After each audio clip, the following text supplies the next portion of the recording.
The next question from Tanveer Alam from New York, USA.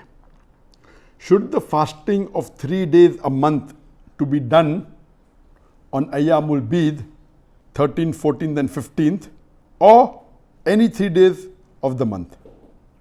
The question posed by Tanveer Alam from New York, USA is that the 3 days that I have to fast every month, should it be done only on the Ayyaam Al Beed, the 13th, 14th and 15th of the month, or it can be done any 3 days of the month?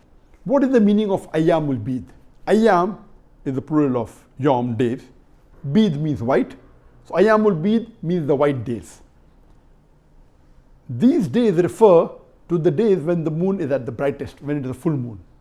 So in the lunar calendar, the 13th, 14th and 15th day of the lunar calendar, when the moon is the brightest, when the moon is a full moon, it is called as Ayyaam Al Beed, the white days, or the days when the night is the brightest or the moon is the brightest.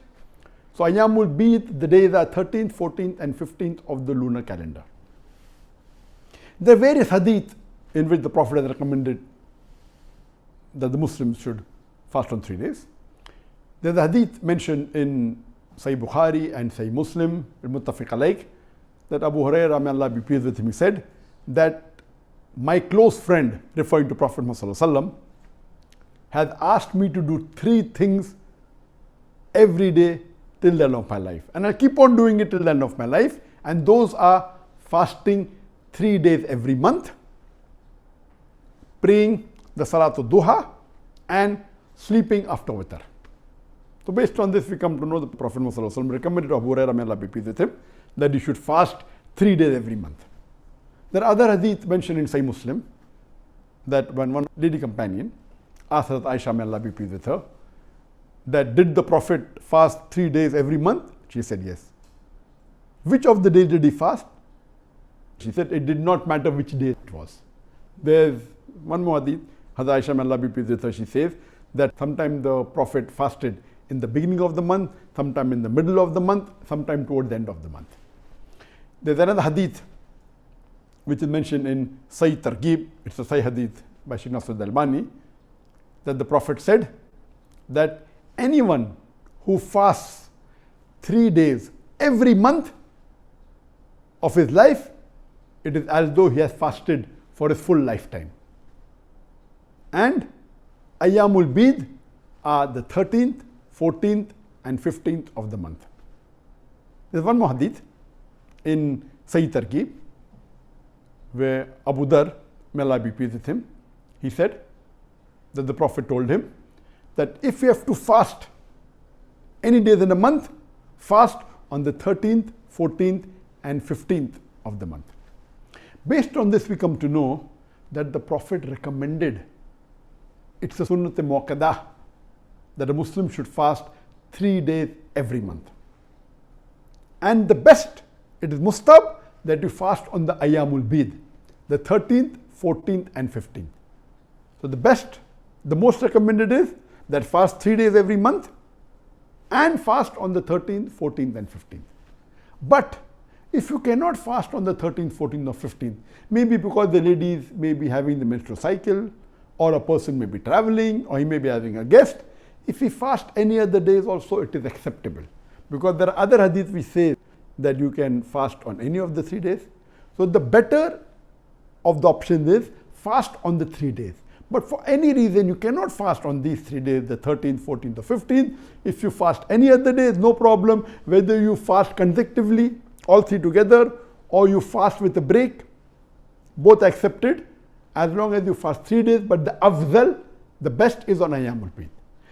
And what did the Prophet mean when he said, if you fast 3 days in a month, as though you have fasted for a full lifetime?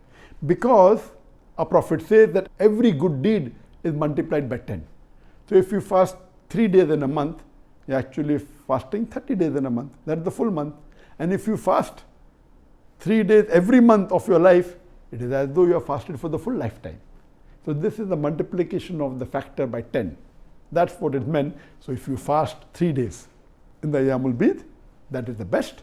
Regarding Ayyaam Al Beed, because most of us follow the solar calendar, we are not aware of the lunar calendar. And the lunar calendar is followed in few countries, among the Muslim countries, mainly the Gulf countries. So there you follow the calendar, no problem, but the question can be asked that do we have to see the moon? Normally people are more particular about seeing the moon themselves with their eyes during Ramzan and during Hajj. Because there are two Eid, Eid al-Fitr and Eid al-Adha. So for Ramadan and Hajj, people are more particular, but even the calendar that you have normally, that the Muslim countries follow, it is scientifically and quite accurate. But because it's a Sharia requirement for these two occasions, for Ramadan, starting of Ramadan, ending of Ramadan, and for the starting of Hajj, that you should see it with your eyes, it's a Sharia requirement. Otherwise, even following for Ayyaam Al Beed, the normal calendar that you have, Ayyaam Al Beed is not the same throughout the world depending upon the moon. So it may vary by 1 day or 2 in different parts of the world. Like today, it's already 13th of the lunar month in the Gulf countries. But in Malaysia, it is not. Malaysia, it is 12th. So I'll be fasting from tomorrow, inshallah. But those who are staying in the Gulf countries and those who fast in Ayyaam Al Beed, today is the 13th. For people living in Malaysia, other parts of the world, it is tomorrow. Sometimes it may even differ by 2 days. So it's a Sunnah Muakkada, preferable to fast on the 13th, 14th, 15th. If there's a difficulty, even any other days would do. Hope that answers the question.